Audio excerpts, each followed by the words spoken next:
Here is the voice of the working class, Rick Smith.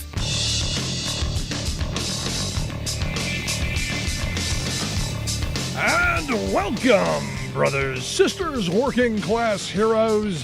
This is the Rick Smith Show. Thanks so much for being here today on the big program. Lots to get to, lots to talk about, moving in the right direction vaccination-wise.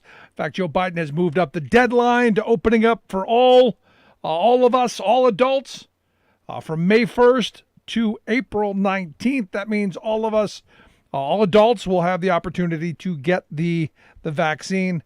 I know I have my appointment day after tomorrow. Got my first appointment already, and we will see how that goes. I've heard both sides of the coin. It's like anything. You got people who swear by it and people who swear at it.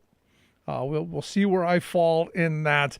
But look, as a country, we're kind of opening up. A little too soon, in my view, especially when you look at the fact that nearly half of all new coronavirus cases are from just 5 states. New York, Michigan, Florida, New Jersey, and yes, my state of Pennsylvania. Because look, here you look around, it's about 50-50. People mask, no mask. At least from where I'm seeing. And I've heard of, numerous places having outbreaks and problems. And this is one of those moments where you go, we're so close. We're so close. What is wrong with us? But Johns Hopkins University has said over the last 7 days, there have been 452,000 new coronavirus cases. Those 5 states represent almost 198,000 of those cases. So problems. Now, California, they're saying June 15th, they're opening it all up. Everything. And look, that's kind of down the road a bit. I don't know what we know is going to happen between now and then, but it's something to write on the calendar, right? Something to get on the calendar to look forward to, because we've had some things we need something to look forward to. Summertime, everything opening up there in California. Because I'll tell you, I was, opening day just happened, and I spent a little time, looking at different ballparks, and Texas, obviously, front and foremost, because you had Greg Abbott, the governor there, basically threw a temper tantrum over Major League Baseball moving the All-Star game from Atlanta to Denver, which I got to be honest, I'm not in favor of, because you're just punishing too many workers, I think. But hey, Major League Baseball is doing what Major League Baseball is doing. But Abbott says, well, we're not going to, no more throwing out first pitches, no more Major League Baseball events. He's canceled them. But there were some people taking video from the ballpark, and it's full. I mean, packed shoulder to shoulder. And it looked like virtually nobody wearing a mask. And I guess, look, if you're going, and I guess it's not surprising to me that if you're going to go, yeah, I'm going to go sit in a ballpark full of people, that you probably would be on the side of, I don't care, it's all a hoax, I'm okay. And the reality is it's not over yet. And Joe Biden was out today saying that, hey, we still got some ways to go. We got to get everybody vaccinated, and then we got to hope for these variants don't take over.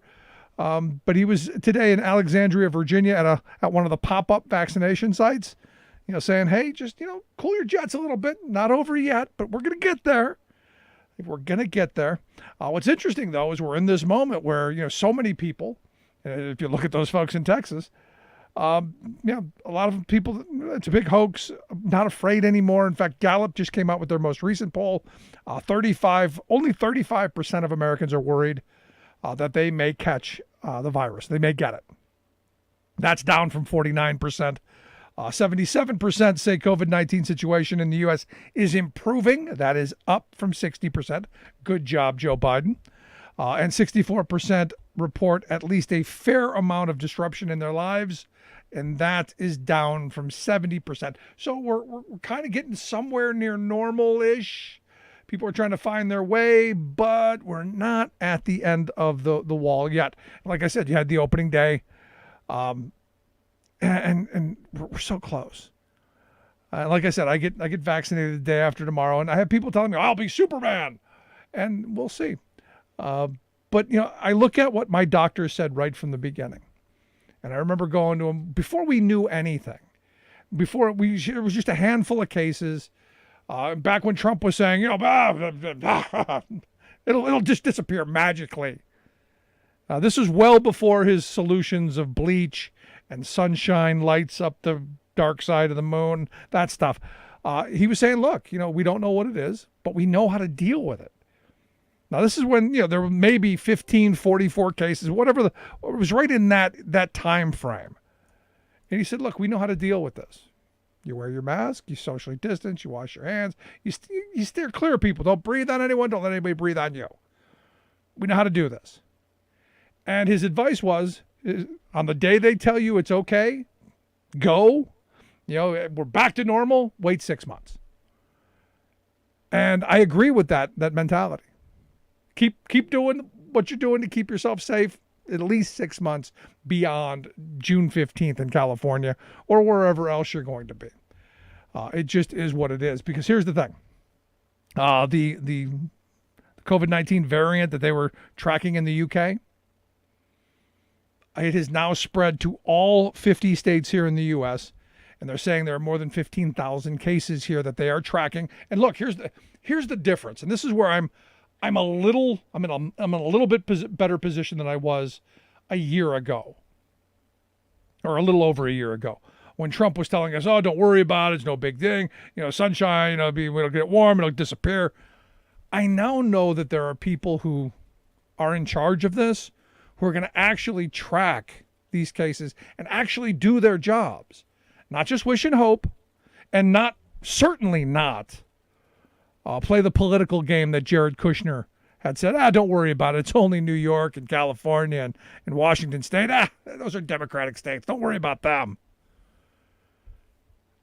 The concern is that this variant spreads. No, they're saying that people who are vaccinated, it does a pretty good job of easing some of the severity. It does a pretty good job of we could be okay. But this is one of those moments where you just go, well, why test it? Why test fate? Because this is one of those weird things. I was around people who had a little outbreak, and I was telling my wife, I'm going, it would just be my luck. We'd be at the end of it, like the day before. They go, everything's fine, it's all gone. It'd be the day that I get it. We've done all these precautions. We've worn that damn mask the whole time. We've done all this stuff, and then it would be my luck to get it on the last day. So don't be that person. Don't be that person. Just throwing that out there. So looking forward to the end. Looking forward to June 15th. There. Let's talk crazy. Thank you, Arkansas. Yesterday I didn't talk about Republican Governor Asa Hutchinson vetoing this Arkansas Save Adolescents from Experimentation Act, the quote-unquote SAFE Act, that would prohibit physicians from doing any gender-affirming procedures on people under 18. He vetoed it, saying, look, this is government overreach. This is not something we should be doing as a government. And I agree with him. It's not something you should be doing as a government. You're getting way, way deep into people's lives. Get out. This is where the libertarian side of me said, it's none of your business. Stay out. Well, today, the legislature in Arkansas, overwhelmingly Republican, they overrode his veto. And that is now the law of the land in the state of Arkansas. And I understand there are going to be tons of lawsuits. And yay, it's so nice to know that we've got nothing better to do than pursue something that is maybe a handful of cases in your entire state. Maybe. It's really quite remarkable that this is all the Republicans have left. Now, look, I've said before, I have some questions and some problems with all the transgender stuff. I've said before, I don't understand it, and thank goodness I don't understand it. My position has always been and always will be, I want people to live their best lives. I want them to be the best they can be and the happiest they can be. That little thing that we love to say, life, liberty, pursuit of happiness, a big part of that. If this is what makes someone happy, God bless him. I have a very close friend at the beginning of the year said, I'm going through going through the surgery. Shocked I was, because she was a big guy like me. She came out and said, yep, this is what I'm doing. And I said, yep, well, I don't get it. Thank goodness I don't. I wish you the best. Anything I can do to help, I'm with you. I don't know why as a society we can't be that way. It's not me. I don't have to do it. This is going to make that person happier. Or at least I hope. But it's their pursuit, their individual pursuit. And to have a government from the people who tell us that they believe in small, less intrusive government being extraordinarily in someone's business, intrusive into someone's rights, is quite remarkable to me. Now, as a parent, I would struggle if one of my kids said, "Hey, this is what I want to go through." We would obviously do the counseling and all that stuff, but we don't know what's in someone else's head and what's in their skin. And I'm not arrogant enough to think that I know. This is where I think we have a lot of problems, that there are some things we just don't know.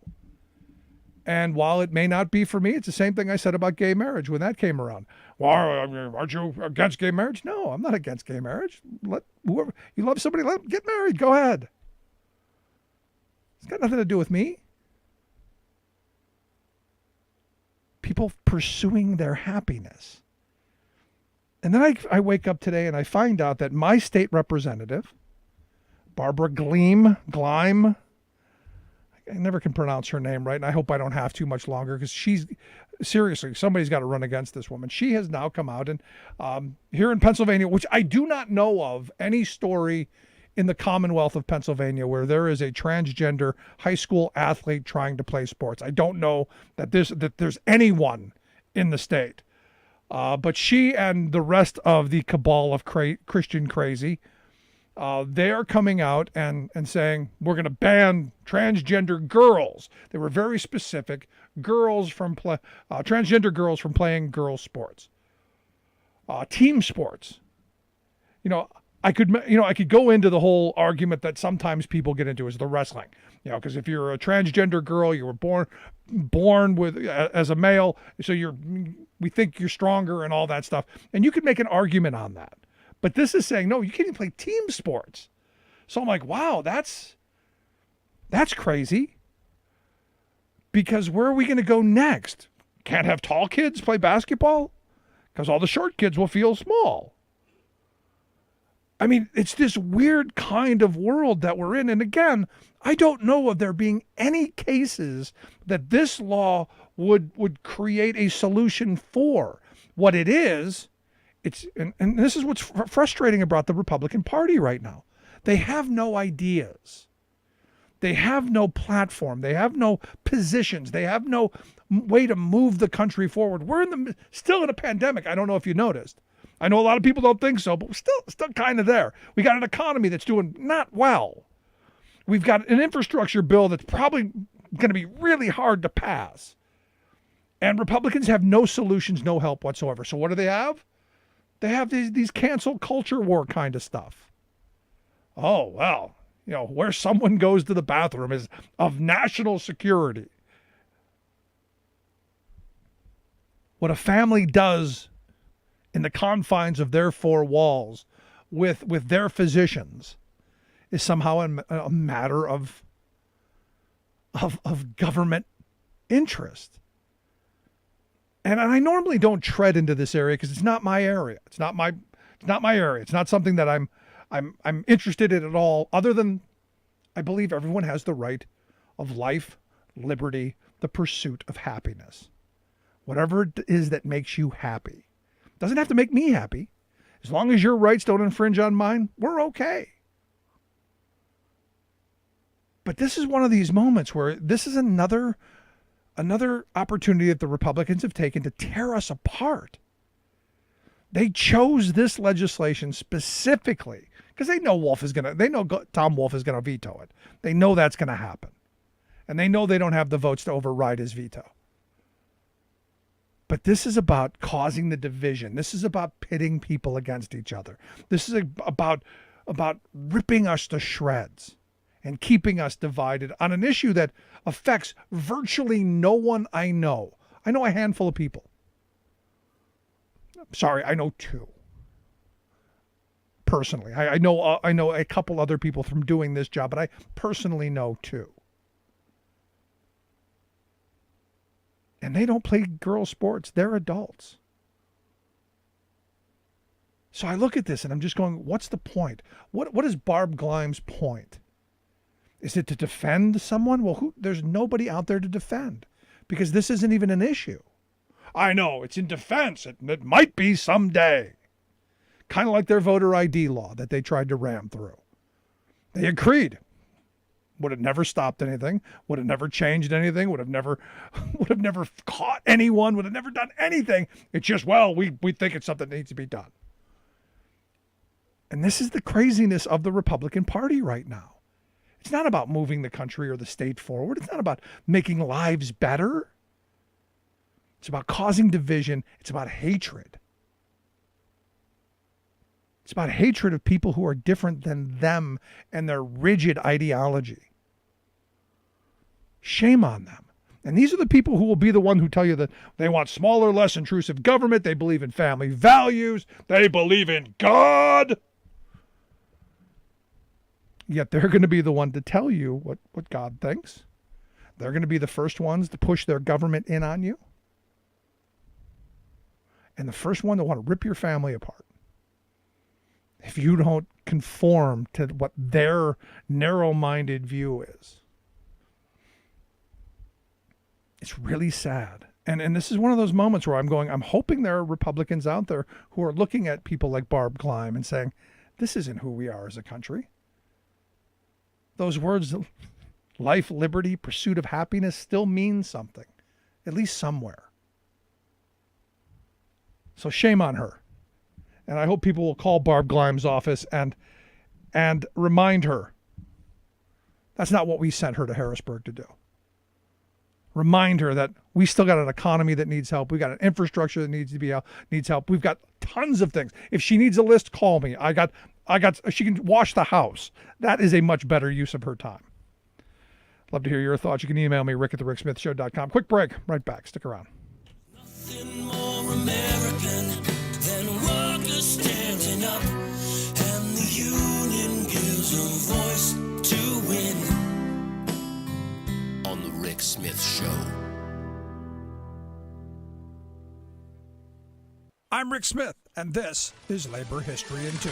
On this day in labor history, the year was 1882. That was the day trade union leader and suffragist Rose Schneiderman was born. She arrived from Poland and settled in New York City with her family as a child. Her father died soon after, and Rose entered the workforce at the age of 13. She sewed caps and organized with the United Cloth and Cap Makers. Rose became a chief organizer with the New York Women's Trade Union League and played a prominent role in the 1909 uprising of the 20,000. While touring Ohio to rally support for women's suffrage in 1912, Schneiderman said, "What the women who labor wants is the right to live, not simply exist. The right to life as the rich woman has the right to life, and the sun and music and art. You have nothing that the humblest worker has not a right to have also. The worker must have bread, but she must have roses too." She grew frustrated with the privileged middle-class women of the New York Women's Trade Union League and began organizing with the ILGWU. But she soon quit, aggravated by the leadership's indifference towards organizing women workers. Schneiderman devoted her energies to women's suffrage. She would soon return to the Women's Trade Union League. By 1926, she served as its national president and became close friends with Eleanor Roosevelt. President Franklin Roosevelt appointed her to the National Advisory Board, where she wrote NRA NRA codes for industries with women workers. Labor historian Annalise Orlek noted Snyderman attacked sexual segregation in the workplace, tried to unionize women, called for state regulations of working conditions. She argued for comparable worth laws, government-funded childcare, and maternity insurance. Those ideas and dreams are the legacy of Rose Schneiderman. Labor History in 2 brought to you by the Illinois Labor History Society and The Rick Smith Show. For more information, go to laborhistoryin2.com.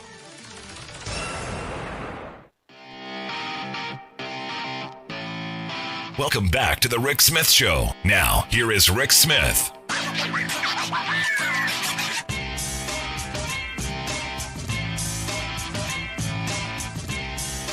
So, I go back to this, and it's really frustrating and angering to me because these, again, are the people who tell us that they believe in family values, they believe in all of this stuff that clearly that they don't. And yet they're more than willing, more than happy, more than able to pursue something like this. It's just, it's angering and it's frustrating on a number of levels. It just, we'll see where it takes us. My next guest, Scott Paul, we're working to get him on the line now to talk about where we go from here on the China situation. Yesterday we talked about the fact that there's basically a new Cold War going on. We're in the middle of this, like I said, this new Cold War, and China is, emboldened. They most certainly feel that this is their moment. And, as I said yesterday, Joe Biden said that, they're eating our lunch. It's not kidding. Their idea is to take over the globe. They want the next generation of jobs. This isn't about bombs as much, or this isn't about tanks or planes. This is about jobs. This is about economic power. They want to take over robotics, aeronautics, for pharmaceuticals. They want to be the next superpower of the world. And here to share some thoughts on, are we in the middle of the next great Cold War? I've asked our good friend Scott Paul to come back and talk with us. Scott is the president of the Alliance for American Manufacturing, AmericanManufacturing.org, their website. Scott, thanks for taking time for us. Looks like we don't have Scott. No volume on Scott as of yet. I'm not quite sure why. All right. I'm sure there's a reason. I'm just not sure what it is. But we'll have to come back to that. We'll try Scott in a little bit. This is one of those things when you do live radio, you get into a moment where you have to. There was something there.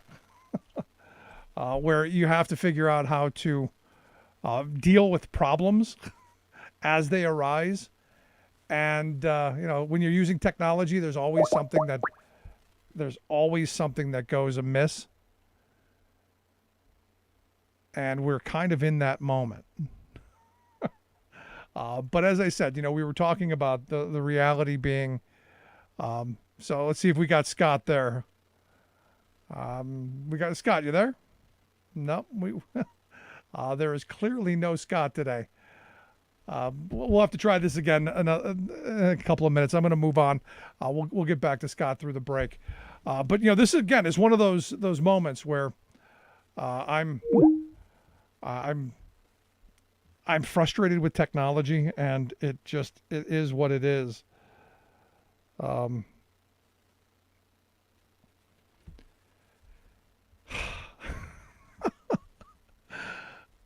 I so wanted to talk about China and how bad things are there, and how bad we're in the middle of this kind of moment where literally they're eating our lunch.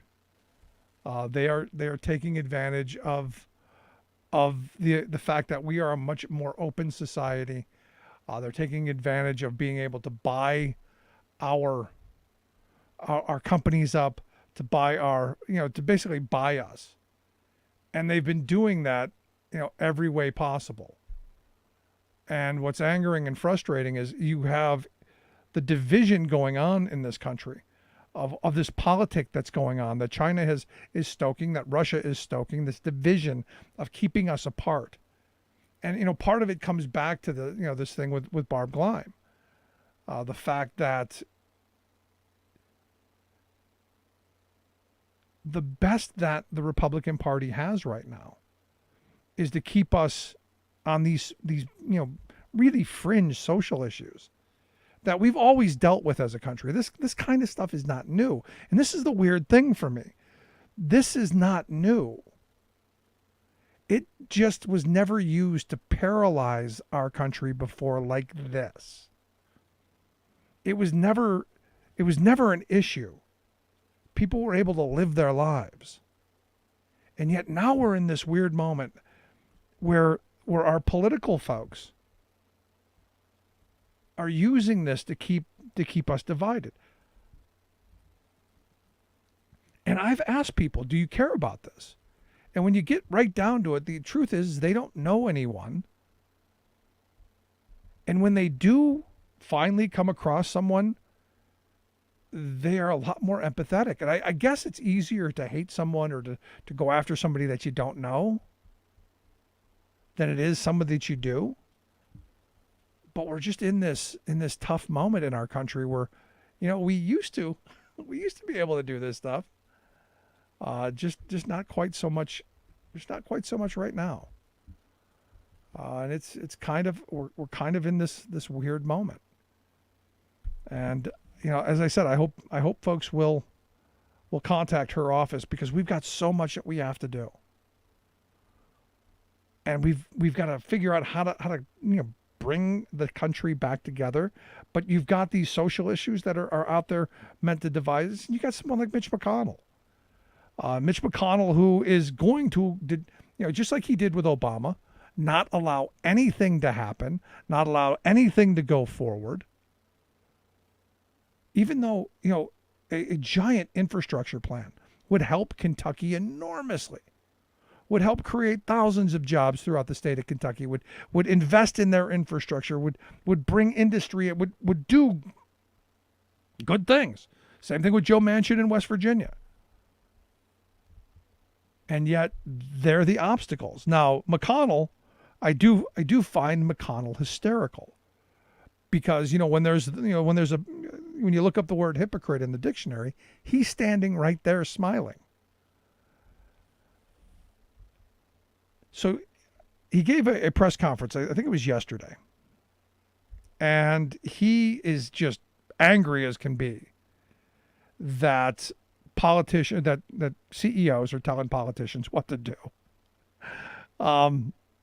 In fact, he said that there's an outrage industrial complex. Business should stay out of politics. Mr. Citizens United is telling CEOs to stay out of politics.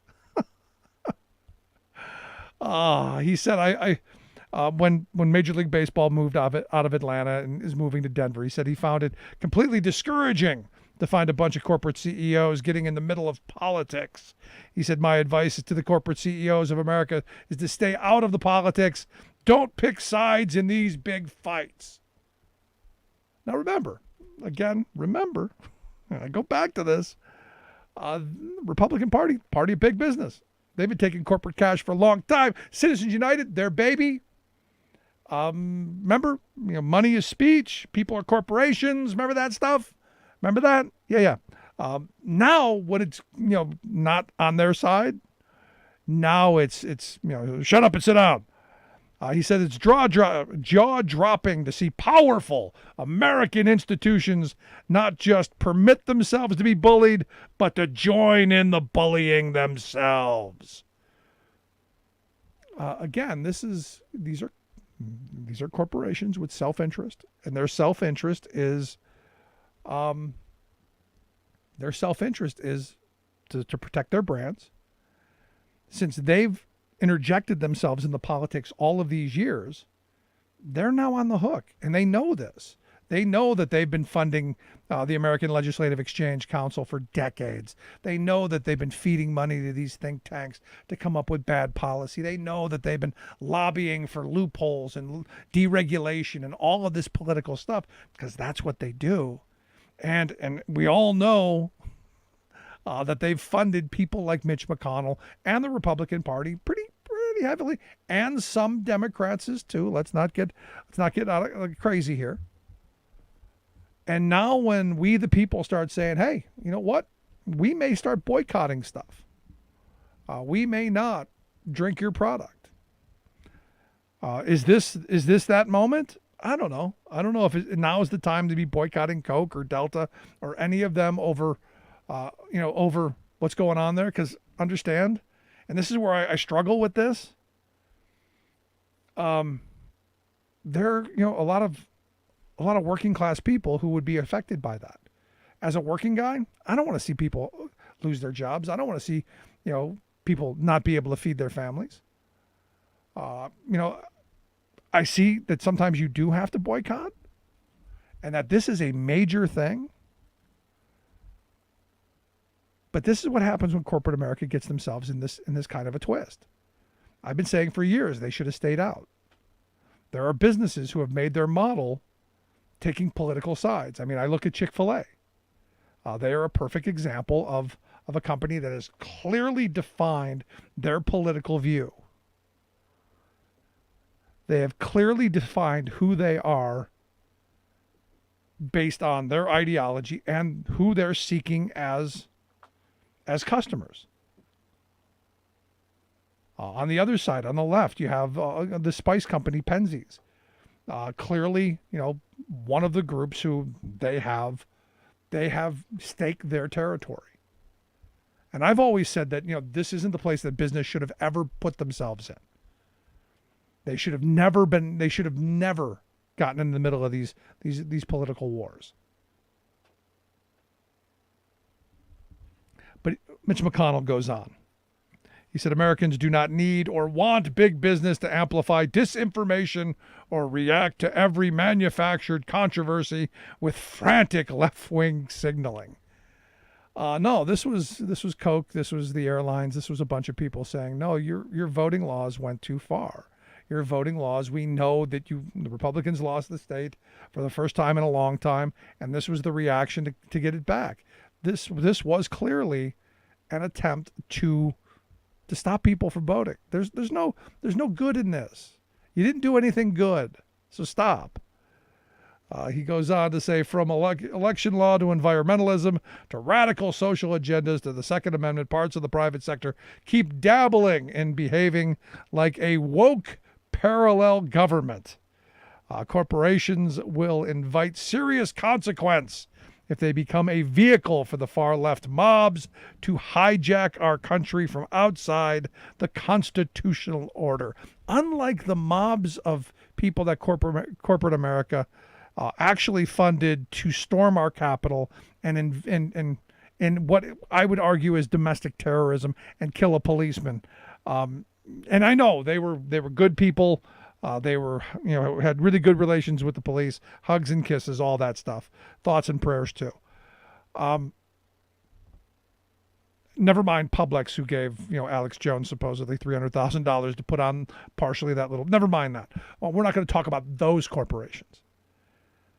And I'm curious if this is a veiled threat to those corporations by Mitch McConnell. They're going to invite serious consequences. What consequences is he talking about? We're again in this weird kind of moment where you have a political party, the Republicans right now, who have no idea. They have nothing. There's nothing there. There's no vision. There's no thought process. All there is this kind of division, because this is the only way they can win. And this is what's frustrating, because you know what? We've got real problems. China is literally eating our lunch. They are literally tearing us apart. And we're helping.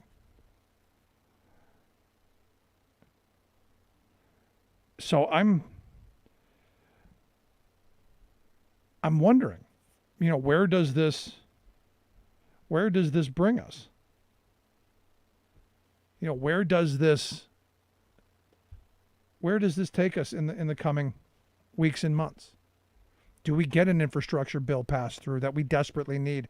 Because look, I've said if it doesn't happen, the Democrats are going to get slaughtered in 2022. And the Republicans know that. So what are they going to do? They're going to do what they've always done. They're going to try and block it. They're going to try and stop it from happening. Why?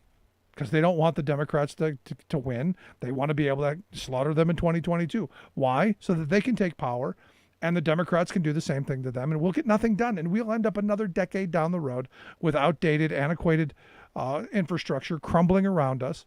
The Chinese will be another decade ahead, and we will continue to lose ground. This is what's frustrating to me.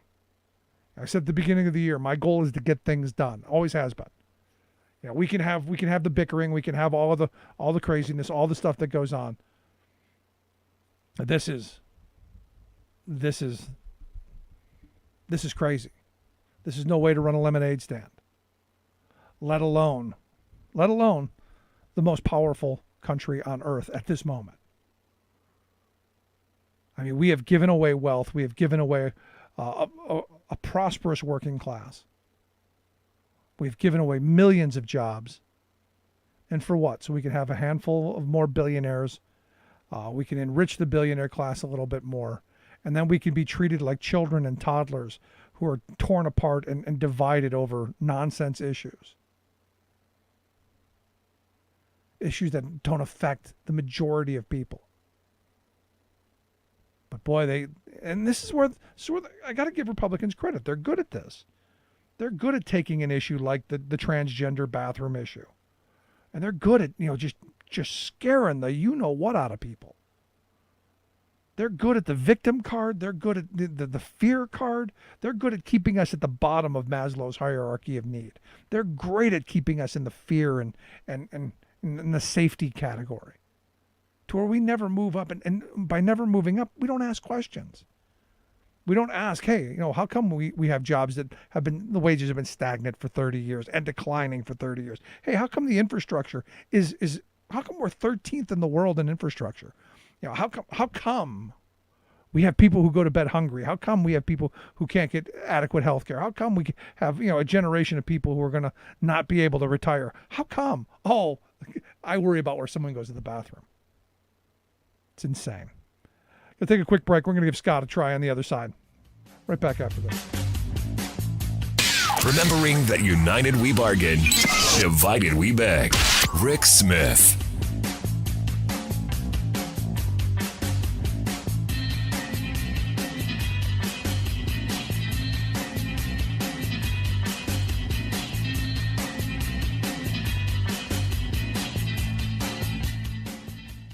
I'm Rick Smith, and this is Labor History in 2.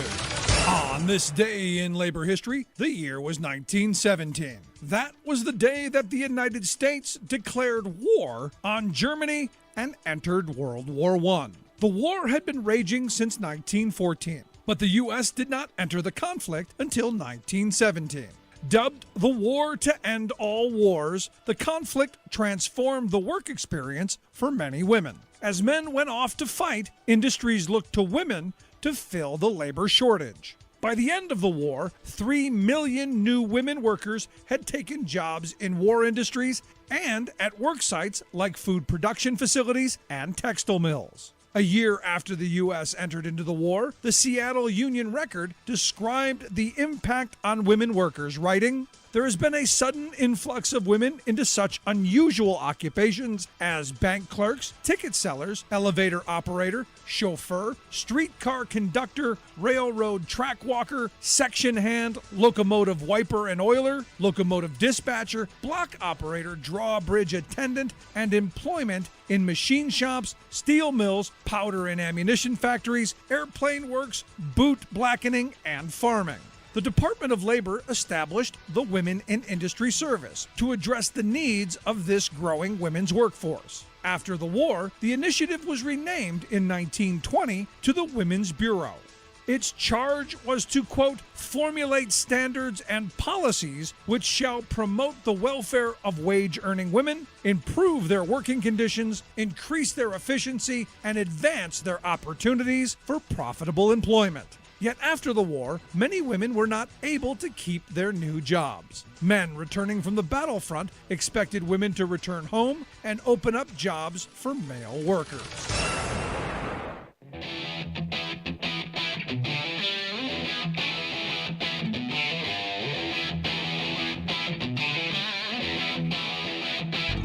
Welcome back to the Rick Smith Show. Now, here is Rick Smith. So I see this story out of Piney Point, Florida.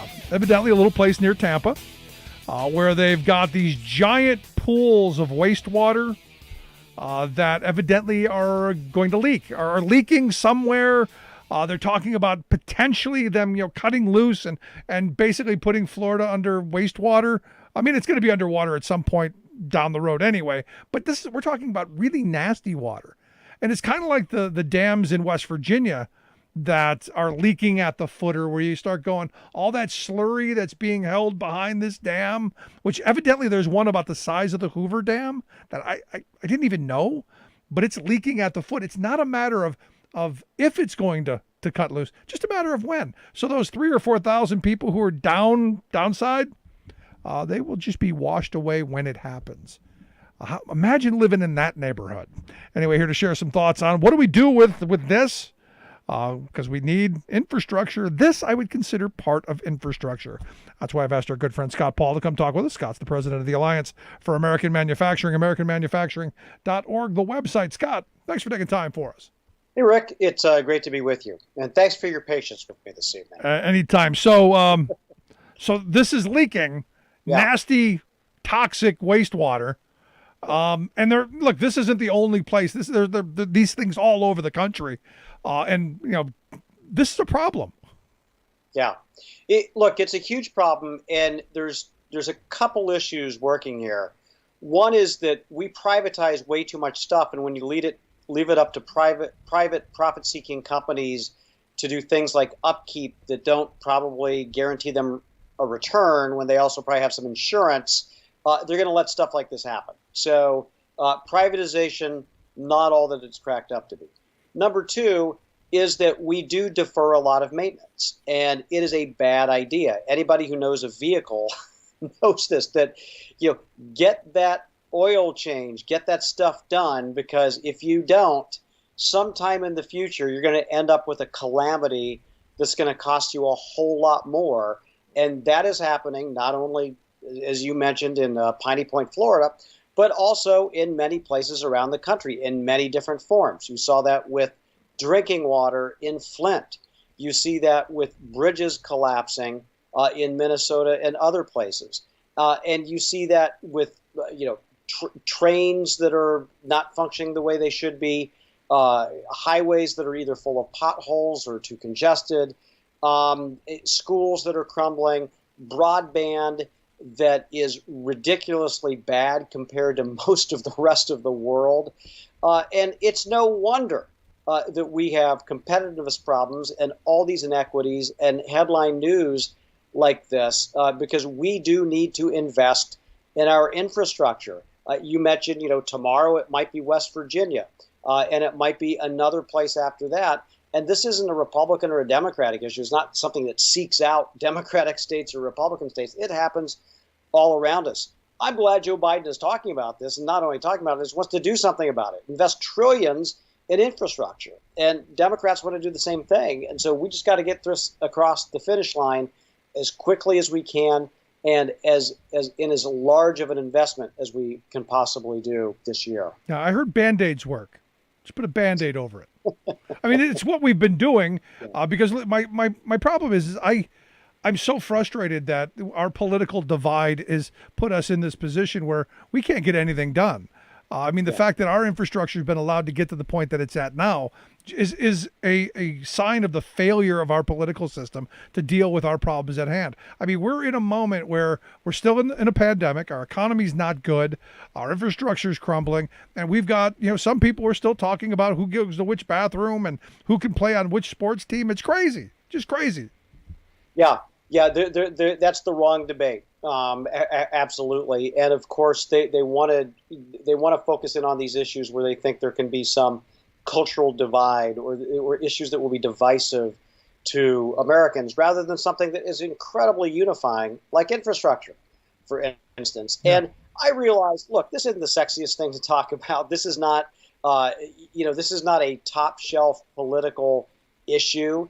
But this is like the meat and potatoes of politics and governance here, from the local level to the federal level. If you're a local elected official, you better damn make sure that those roads, that the potholes are filled, that the sidewalks aren't cracked, and all that other. And that extends all the way up. And if we don't have a system that can deliver people to their workplaces, or kids to school, or goods to market, or allow our society to function with great electrical grids and broadband, then we are going to fall behind. And we have consistently in these competitiveness rankings globally, and also with the American Society for Civil Engineers grades us in terms of how bad our infrastructure is. I think it's a gentleman's C- was their latest grade, which is not a particularly aspirational thing. I've always viewed us as at least an A- country, Rick. I mean, we have problems, but we know how to solve them. And this extends to a lot of different people from a lot of different parties. I mean, Eisenhower, he may have done some terrible things on some issues. He had the foresight to create the interstate highway system, which was pretty great. Or Abraham Lincoln with the Transcontinental Railroad and the land grant institutions. Or FDR, who was very pragmatic and just threw whatever up on the wall would stick to get us out of the Great Depression and get us into a new era and a new deal. And all of these big ideas produced results that still live with us today. Yep. And so that's what Biden can do. That's what the Congress can do. They can not only help us today, but help us tomorrow and create a legacy that will make us more competitive, that will bring us together with more equity, and that will provide jobs for the future as we transition to a cleaner economy as well. I mean, we used to have statesmen who aspired to be great leaders and great statesmen with legacies. And what do we got? We got a guy, taking teenage girls across state line. I mean, we've got serious problems, and it comes back down to policy. And I look at the Economic Policy Institute just came out with a new piece on the Section 232 cases on steel. And they pointed out, because people were losing their mind, apoplectic over the fact that Trump had done something on steel. Turns out, evidently, the price didn't go up. Actually helped our steel industry, as I understand. And, we still haven't done enough to stop the Chinese from dumping, but it's a start, I guess, from what they're pointing out. Yeah, and you know this from being from a steelmaking area and a steelmaking state. These problems didn't just crop up overnight. They've been with us for decades, and countries realize that steel is a base material for manufacturing for national security, and so they want to make their own steel. We've realized that for more than a century now. Other countries are catching up. China has caught up and passed us in a big way. It makes 55% of the world's steel now. Doesn't consume all of that, but it makes the steel. And it realizes that it can be an engine of growth for itself. Well, a lot of presidents didn't take action. Bill Clinton didn't take action. Barack Obama didn't take action. George Bush took a little bit of action, but then took it off. And so Trump actually did take some action. And to Biden's credit, and to and mostly spoken through Commerce Secretary Gina Raimondo, said, look, the tariffs have worked for the steel industry. They've helped to stabilize it. There's been some new investment. There's been some hiring back. And writ large, the economy, before the pandemic, it was having a negligible impact on a lot of these other industries. And so as we move forward, there's a lot of these big multinational companies and even some of our allies who are like, why are you doing these steel tariffs? These are ridiculous. This is a Trump policy. But I think Biden, to his credit, is saying, look, this is helping a key industry that's important to our national security. And not only that, to our clean energy future. If we want to build all those offshore wind towers, that is a lot of steel. I mean, the volume of steel for that is unbelievable. If we want to rebuild America, reconstruct America, that is a lot of steel in the form of rebar and structural steel for bridges and everything else. And I think it would just be silly to suggest that, yeah, let's bring in the Chinese steel. We might be able to save a couple dollars because it's dumped and subsidized. But I don't think taxpayers, I don't think workers, I don't think we as people who value human rights or the environment want to be for that. And so that's why we need to defend the steel industry with those Section 232s and also to invest in our own future. Yeah. So we can make sure that we're guaranteeing this level playing field broadly internationally, but we're also investing here at home and making the right economic moves. No, and my problem with it is you look at the Chinese steel, and I'm told by my steel friends that it's not the same quality. We're getting a cheaper product. It's a cheaper price, but they're basically dumping it on us to where down the road, if they're able to put our steel industry under, those prices, I'm sure, will come back up. Yeah, they will. And what ends up happening, and you and I both know this because we run our trade policy, or we have at least in the past, based on a philosophy, kind of the Adam Smith, David Ricardo, that even if imports displace some stuff, they're still good for consumers, and so we're going to do it. So we still have one of the most open steel markets in the world, and so what happens when China makes all this steel, it finds its way to a lot of different places. It eventually finds itself here, but these other countries end up with surpluses of steel too, and they all try to park it here in the United States, and they don't, but they don't absorb imports themselves, like Japan doesn't, a lot of Europe doesn't, and so we do have to work with our allies on this. But that doesn't mean that they don't bear some responsibility. China does, they certainly do, and it's actually U.S. steelmakers that have faced all this import competition, and we've seen lots of blast furnaces close around the country, as you well know, Rick. And this is one of those industries, in my view, that there are some things for national security's sake or for the good of the country's sake that you have domestic production for domestic consumption. Once you lose that industry, then you're at everyone else's mercy. And I think the pandemic has shown us, as we give up industries, we become more dependent on others. Steel, it seems like one of those things that's a base component for virtually anything we're going to do, especially when we're talking about a $2.25 trillion infrastructure plan of doing bridges and transit and electric vehicles and all of this stuff. Steel's kind of in a lot of that stuff, no? Yeah, it totally is. I'll give you a couple of very quick examples. One is electrical steel, grain-oriented electrical steel. That is used in our energy grid. That'll be used in electric vehicle charging infrastructure. There's basically one facility in the United States that still makes it, and it's in western Pennsylvania, and it's finished in Ohio. And it faces a ton of global competition.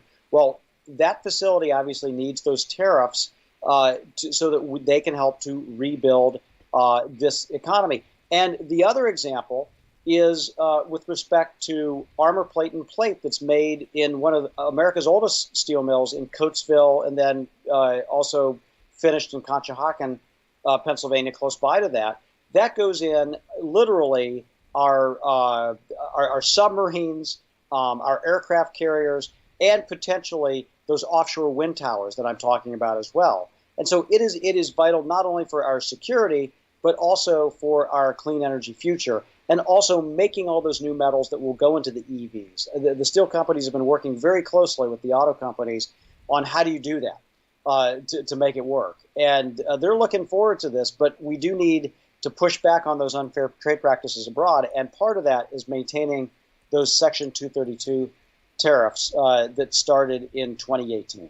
Now, we just had a really good jobs report. I think it was like, what was it, 916,000 or some just obscene number, which is fantastic. But of those jobs, you're not looking, I think, like, 55,000 manufacturing jobs, which means we're still more than 500,000 down from where we were. By keeping these tariffs, by doing an infrastructure plan, doesn't this get that engine going again, start making us manufacture stuff? Right. That kind of investment, that public investment combined with a level playing field, can spur manufacturing job creation. And here's Joe Biden's challenge. In all the past recessions that we've had, basically since the 1970s, when we've lost factory jobs, we've never gotten back up and recovered all of them before. Right. Not in the Great Recession. But we have the opportunity to do that with this pandemic. Biden has about 500,000 manufacturing jobs to go. I believe he can do it because post Great Recession, we did add back more than 1 million manufacturing jobs. It left us in a hole, but I know that we can do this. And if Biden's the first president that can do that for the factory sector, I think he'll be remembered fondly in Pennsylvania and Ohio and Michigan and states like that. No, and what it also but it's not only about that; it's about job opportunities for lots of people. Yeah. Right, and what this moment is, why this moment's important, is while China is becoming much more muscular, this is an opportunity to, now that I think as a country we've realized that it's not going to be the paradise we thought it was going to be. Maybe we're able to claw some of those jobs back, incentivize the research and development, incentivize coming back here, because we are going to be doing a bunch of building if we could just get out of our own way politically. That's right. What manufacturers need is a market, and that they get that through a good economy, and also through things like Buy America, where the government is purchasing American-made products over the long haul. And then they need that level playing field. And so if they get that, we can have a bright future. We were number one in manufacturing for about 100 years. We lost that to China because Beijing grew its manufacturing economy. Yeah, well, I don't think we lost it. I think we gave it away. Yeah, well, we gave it away. We totally gave it away.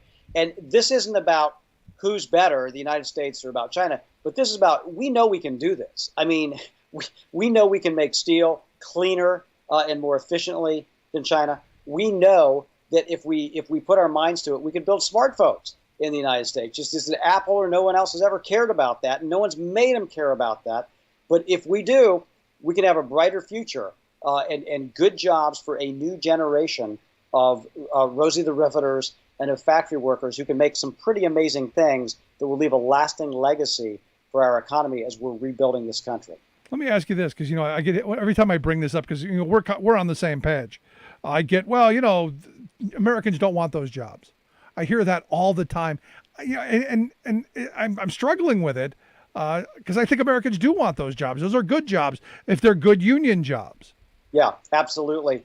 Here's the difference. There are some low-wage employers in manufacturing, just like there are in other sectors. They have the hardest time attracting talent. The union employer who has good benefits has a far easier time attracting and retaining talented workers. The thing that has held them back is that we were shrinking. We weren't growing in manufacturing for a long time. Now we're growing. We can get kids, we can get other adults interested in this. We can build pipelines for them, but it's going to take some policy to get us and some there. Vision. You're absolutely right. Scott, I appreciate the time. As always, good stuff, my friend. Keep up the great work there at the Alliance for American Manufacturing. Likewise, Rick. Thanks. All the best to you. Good stuff. Our good friend Scott Paul, president of the Alliance for American Manufacturing. AmericanManufacturing.org, the website. Check it out. Right back after this. Stick around. Remembering that united we bargain, divided we beg. Rick Smith.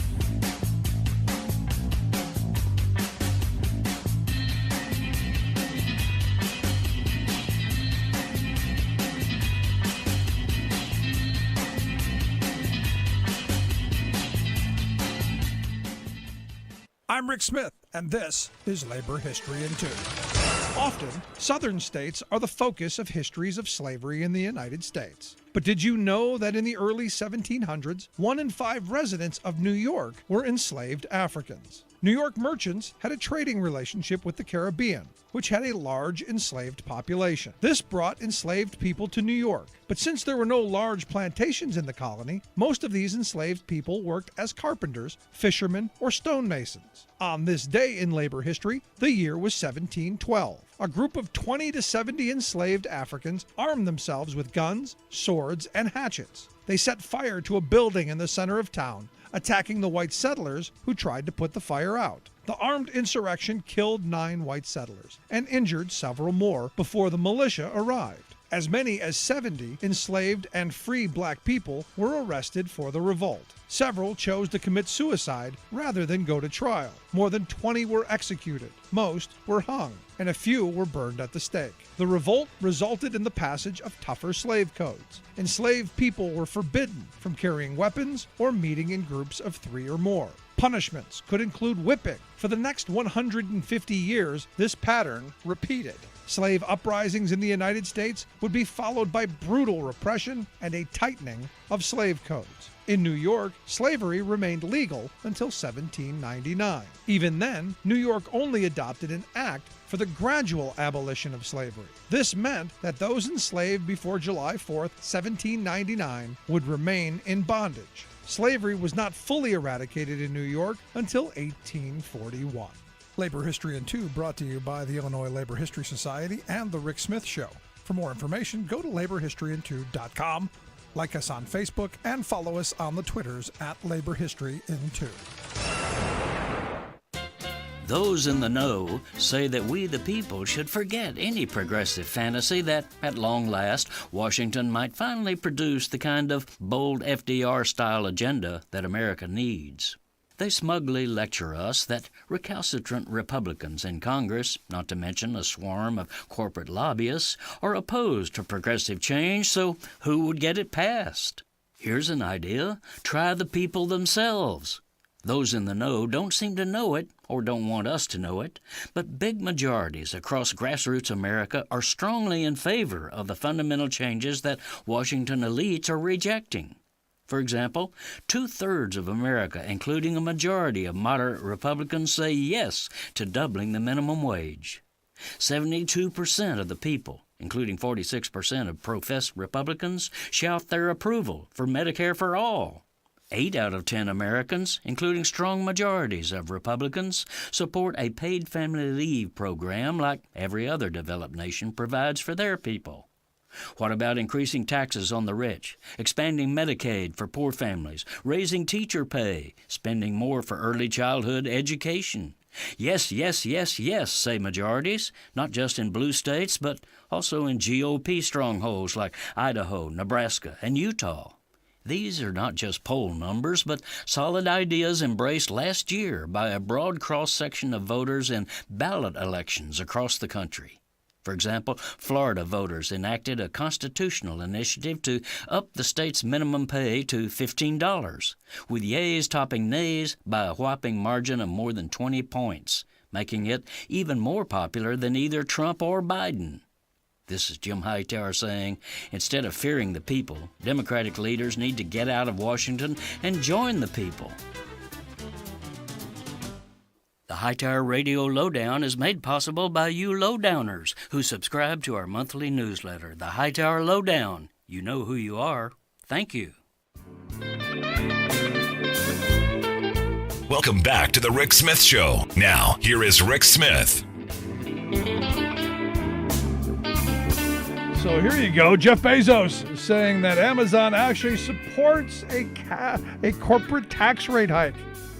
I guess he's got to figure out how to, make himself more likable after the Amazon union busting campaign. And look, we still don't know the numbers. I'm still waiting. Tomorrow, I'm guessing is when we're going to maybe get some numbers after they've finished bickering over who can vote and who can't. But they're in favor of raising the corporate tax rate up to 28%.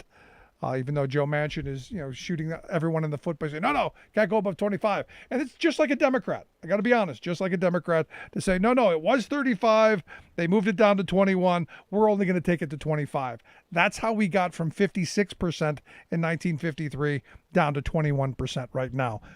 Just throwing that out there. Anyway, here to share some thoughts on, this. Maybe a hike in the minimum wage, which Jeff Bezos was all in favor of because he pays his warehouse workers $15 an hour, even though that's what they were paying 30 years ago. I've asked our good friend Joe Sanberg to come talk with us. Joe is a progressive business leader and investor. He's also sits on the board of the Center for Health and Democracy. Joe, thanks for taking time for us. Thanks for having me. So Jeff Bezos is all in favor of the raising of the corporate tax rate. For a guy that doesn't really pay anything, is that kind of amazing? Well, we need him to be in favor, or more importantly, we just need to implement a global minimum tax on all American corporations, period. And I'm encouraged that Secretary Yellen articulated that priority. In the absence of a global minimum tax on corporations, we can raise the corporate tax rate to whatever you want, but we're going to continue to have giant corporations that pay zero. So that's the crucial step: global minimum tax rate. I go back and I look at when Trump we moved to kind of a territorial tax, which allowed big corporations to get away from all of this stuff. Can't you just undo that and say, look, if you're doing business here, we're coming for you? Well, that's part of it. There's still a lot of loopholes that multinational corporations exploit that a global minimum tax is necessary. Look, it's tantamount to what we have for individuals. We have an alternative minimum tax rate. Right. For individuals. It's called the AMT, and it's intended to prevent individuals from using loopholes to pay below a certain threshold, and we should have the same construct for corporations. And here's the thing, Rick, most corporations want a global minimum tax because when a small number of multinational corporations pay zero in tax, it's actually anti-business because it puts all the rest of us as business people at a competitive disadvantage. It puts all the rest of the small and medium-sized businesses that employ most Americans at a competitive, unfair disadvantage to giant monopolies that are using their fancy lobbyists and accountants to avoid paying taxes. That's not fair. We want equal, fair competition. No, and I hope that's right. So, but I don't see them going, no, we need this. And I don't see us getting to that because too many countries, I think, have an advantage. I've been saying for a long time, we need another Bretton Woods Accord. We need to come back together as a globe and figure out how to tackle the inequality that's happening, not just here in the U.S., but globally. And the tax avoidance is a huge part of that. Well, there's a major tool in our kit that we don't sufficiently utilize, and that is the power of the Treasury Department to audit the movement of flows of money into and out of dollars. And if we simply said you can't retranslate foreign monies from a multinational company back into U.S. dollars if you're not obeying a global minimum tax, you'd quickly see adherence to a global minimum tax. It's one of our great national assets that, again, we don't fully utilize. Right. We have the world's reserve currency, and our status as the world's reserve currency is a credit to everyone, not just a bunch of really rich people at the top, but to the creditworthiness of all of us as Americans. And we ought to use that more to ensure that everyone is playing by the same set of rules. Which is why there's always the talk that the Chinese want to go to a different currency, and I've heard rumblings that they want their money to be the reserve currency. Well, that's because they understand that our status as the reserve currency is one of our greatest competitive advantages and one of our greatest protections to national security. I look at this and it's again, it's one of these moments where it comes down to policy, and I look at how divided we are, and we can't simply get an infrastructure bill passed through without having these kind of bizarre fights over what I think is a very small number.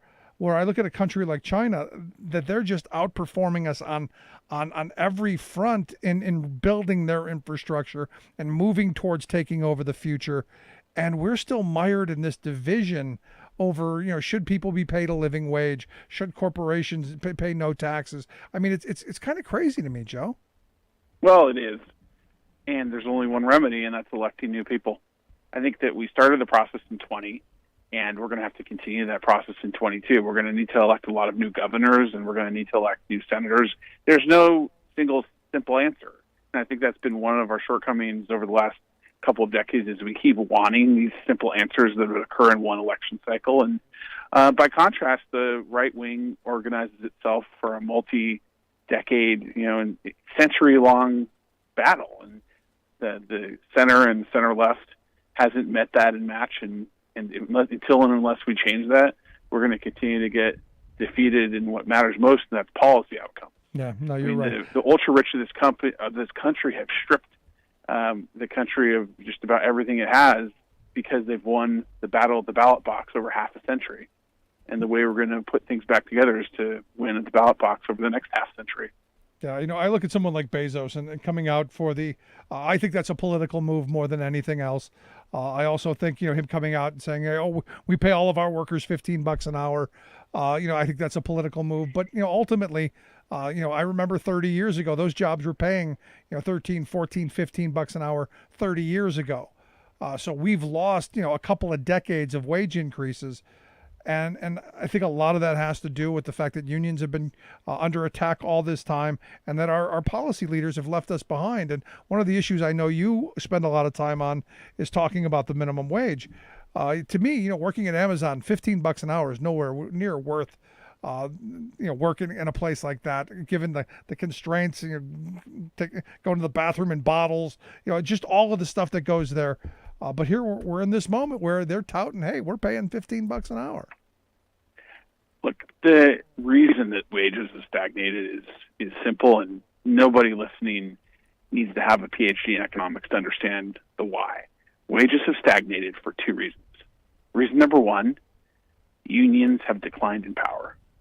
And reason number two, companies have become bigger and fewer in number. So there's a simple question of a power balance. On one side, you have workers who have been represented less and less by unions. And on the other side, you have companies who are becoming bigger and bigger and fewer. So you have all of these workers who are unrepresented on one side, and you have bigger and bigger behemoth companies on the other side. And the result is what we've lived now for decades, which is stagnant wages. And the remedy is twofold. One, we need to revitalize unionization in this country by going at where it's been attacked, and that's in the court system and in the laws. And two, we need to rebalance fair competition in our markets so that we don't have our private sector dominated by giant monopolies, and we can revitalize small and medium-sized businesses. That's the simple twofold recipe for a return in higher wages. No, I'm 100% with you, but when I throw that out, I get, but China doesn't have to play by those rules, and China's the real competition. They're going to steamroll over that model that you've laid out. Here's where they're wrong. Our vulnerability to China is in the weakness in our democracy. Because the way we maintain global leadership is through the moral authority of our democratic institutions and the participation of our population in the prosperity of our nation. Whatever headlines you might read about China, they have an inequality that makes the inequality here in the United States look small by comparison. And the way we keep our leadership position in the world is by revitalizing our democratic institutions and restoring a vibrant middle class. The reason we're falling farther behind is because our greatest strengths, which are our democracy and our middle class, are fading. Not because China has some mastery of economics. So, I'm looking at, there was a story just passed my desk yesterday of a bunch of corporate CEOs, McDonald's CEOs and a bunch of other restaurateurs who are saying the $15 an hour minimum wage wouldn't actually hurt them. And in fact, in some places, it's actually, they've done better because, people have more money in their pocket. So I look at the fact that the minimum wage is still $7.25 an hour, which is disgraceful. And we have a political system that, doesn't seem interested in moving that. How do we get to a place where work is rewarded? I say this for every president when they come into office. I hope that this is the guy who returns reward to work. That idea that if you work hard, you play by the rules, you get ahead. That we actually believe that. That we actually, as a policy, move towards that idea of a meritocracy is something possible. Even though we know today it's not. How do we get to that point? Well, let's not look at things as worse than they are, though. We obviously have a long way to go at the federal level, but it's also true that in many states, including states that aren't necessarily blue states like Florida, we've recently passed $15 minimum wages. In Florida, the $15 minimum wage passed with 61% of the vote just this past November. And I think that that's the window into how we can advance this cause. What matters is that as many Americans as possible are living in a place where a living wage is the minimum wage law of the state. And, it would be convenient and tidy if we had a president and a Congress in Washington, D.C. that would pass a $15 minimum wage. In the absence of that, then we're just going to have to go state by state by state. And there's some reasons for hope that, look, in states like Florida, that's worked. Yeah. I want to get your thoughts on the infrastructure plan that the president has unrolled. And now this news that evidently Chuck Schumer has found a way with the Senate parliamentarian to possibly move the infrastructure in a couple of infrastructure bill in a couple of different ways. I think this is vital. I think it has to happen. I'm concerned about breaking it up, though. I'm concerned about breaking it up too, and I want to disabuse anyone of this notion that you have to so-called pay for infrastructure. There's a rationale for ensuring that the wealthiest Americans pay their fair share in higher taxes, but don't let anyone confuse you into thinking that that's necessary to quote-unquote pay for infrastructure. Let me share what every business person, from one-person businesses to the biggest companies, all understand, is that you have, on a balance sheet, there's two sides to it. You have your assets and your liabilities, or your debt. And if your assets and your liabilities equal each other, you're not in a debt position.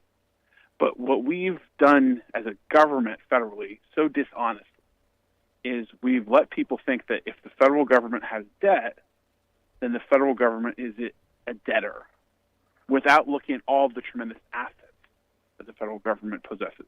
Put another way, if you borrow $200,000 to buy a home that costs $225,000, you aren't in a debt position because you have an asset that's worth more than your debt.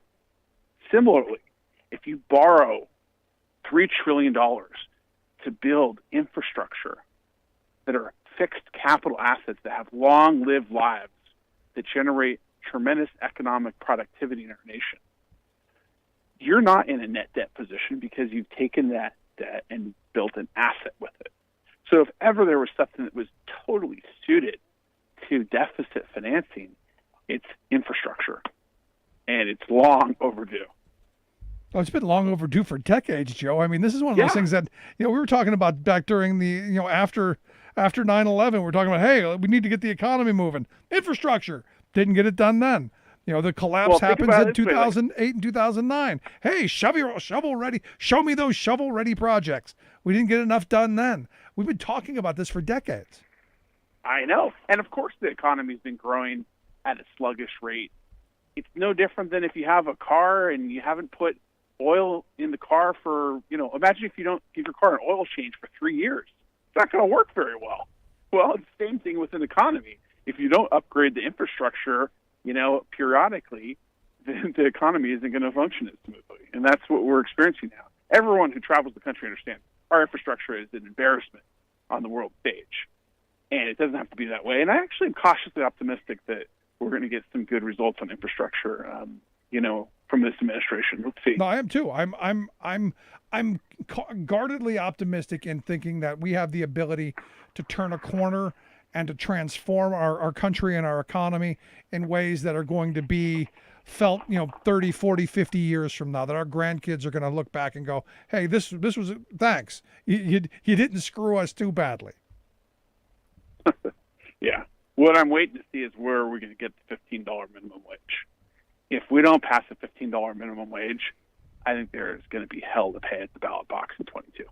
Yeah, sadly, I just don't see that happening. I just don't see the, with the Joe Manchins of the world. Just like I'm as much as I want the PRO Act, I just don't see, the handful of people who are on the Democratic side signing on to it. I don't see Angus King jumping on board.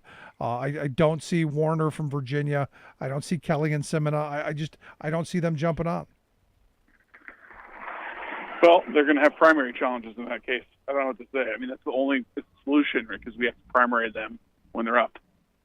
No, and this is where, again, you look at the positions that we're in. It's because of how divided our political system is, and how we're just pitted against one another. I mean, it's scary times for me.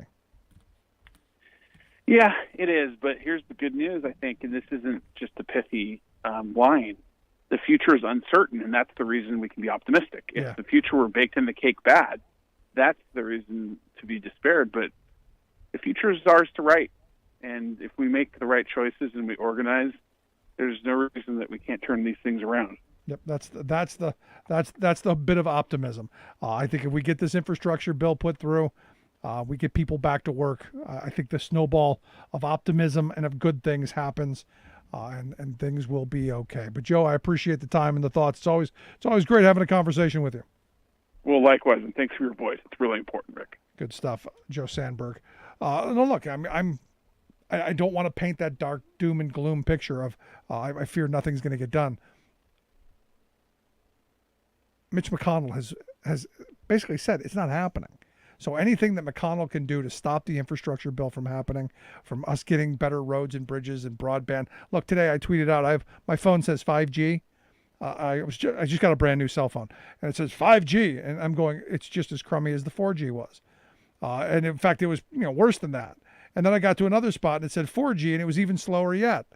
And then I got to a place where it said 3G, and it was actually faster than the 5G. So you figure it out, because I can't. I was waiting to maybe I got down to no G, and it would be okay. But this is life in rural America with broadband access, which is why we need the investment. I'll take a quick break. Right back after this. Stick around.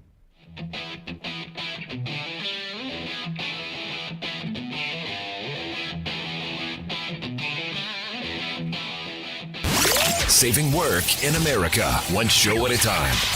The Rick Smith Show.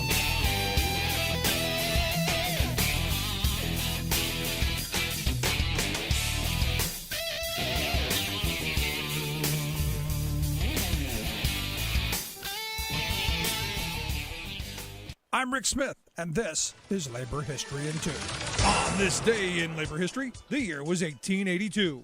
That was the day trade union leader and suffragist Rose Schneiderman was born. She arrived from Poland and settled in New York City with her family as a child. Her father died soon after, and Rose entered the workforce at the age of 13. She sewed caps and organized with the United Cloth and Cap Makers. Rose became a chief organizer with the New York Women's Trade Union League and played a prominent role in the 1909 uprising of the 20,000. While touring Ohio to rally support for women's suffrage in 1912, Schneiderman said, "What the women who labor wants is the right to live, not simply exist. The right to life as the rich woman has the right to life, and the sun and music and art. You have nothing that the humblest worker has not a right to have also. The worker must have bread, but she must have roses too." She grew frustrated with the privileged middle-class women of the New York Women's Trade Union League and began organizing with the ILGWU. But she soon quit, aggravated by the leadership's indifference towards organizing women workers. Schneiderman devoted her energies to women's suffrage. She would soon return to the Women's Trade Union League. By 1926, she served as its national president and became close friends with Eleanor Roosevelt. President Franklin Roosevelt appointed her to the National Advisory Board, where she wrote NRA codes for industries with women workers. Labor historian Annalise Orlek noted Schneiderman attacked sexual segregation in the workplace, tried to unionize women, called for state regulations of working conditions. She argued for comparable worth laws, government-funded childcare, and maternity insurance. Those ideas and dreams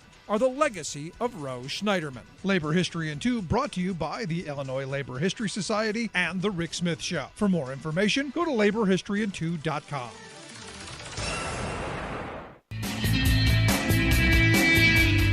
Welcome back to the Rick Smith Show. Now, here is Rick Smith.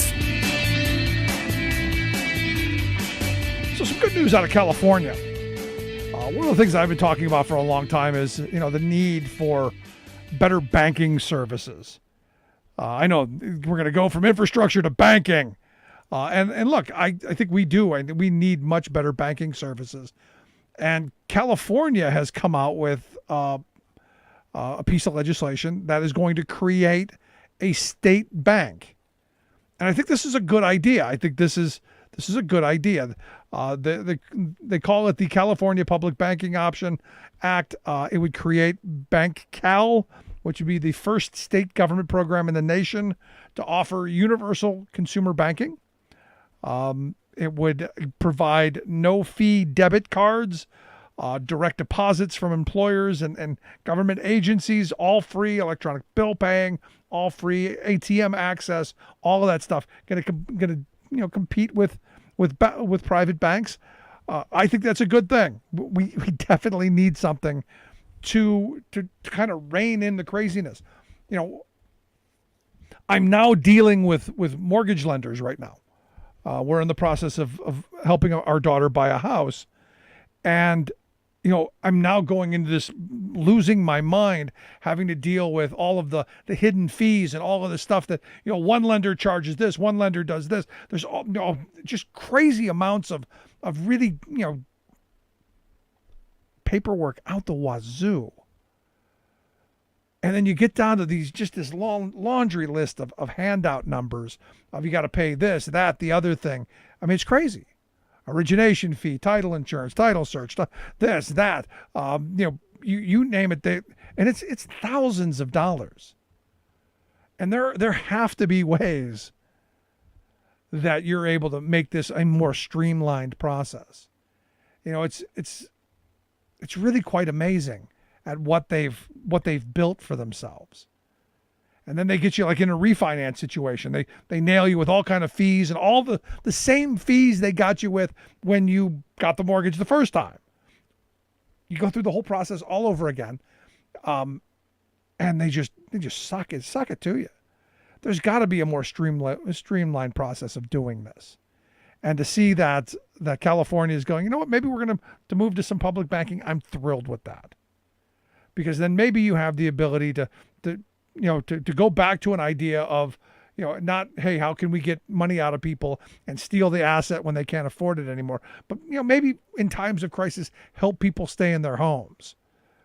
Now, you may remember last year, Christian Gillibrand and Bernie Sanders, they introduced the Postal Banking Act, which I'm in favor of. That would allow the post office to do some low-cost checking and savings accounts, very low cost. We'll give you the ATM, the mobile banking, and some low-interest loans, some small loans. I think it's a great thing because, look, there are post offices all over the place. Again, takes vision, foresight, thought. And I know we can't compete with the banks. They're going to put the banks out of business. I don't think anybody's crying over the banks. In fact, I don't bank at a bank. We use credit unions because the banks have so badly screwed things up. But I would love to see more state banking. I'd love to see Pennsylvania do it. And we've been talking about that for years. When the collapse of 2008 and 2009, the state that didn't get hit as hard as everyone else was North Dakota because they have something like a state bank that didn't do a whole bunch of risky things, didn't put themselves in the kind of situations that the privateers and the profiteers did. I mean, at the end of the day, I want boring banking at reasonable costs. Is that too much? I know we've got corporate profits and we've got targets to hit. But I made the mistake, and this is one of those things. I made the mistake of going online, checking rates. And then I put my actual phone number in because I did want someone to call. The next 2 days was just inundated with I swear, 50 calls. I mean, it was wow. I had to turn the phone off. That's how bad it's gotten. But yeah, helping my daughter buy a house. She decided she wants to move out on her own. Was looking around at rentals. The rentals are really expensive. So we decided that she enjoys her job. She's going to stay in the area for a number of years, and that's good. Keeps her close to home. Mom gets to see her every once in a while. That is a good thing. And we still get to make sure that she's okay. So pretty happy about that. And she's tickled. We found a nice place, and we'll move forward on that. But it's just these banks are just crazy. Vultures, I tell you. I'd love to hear your thoughts, though. Postal banking, state banking, in favor of it? I am. You can email me, rick@thericksmithshow.com. Quick break. Right back.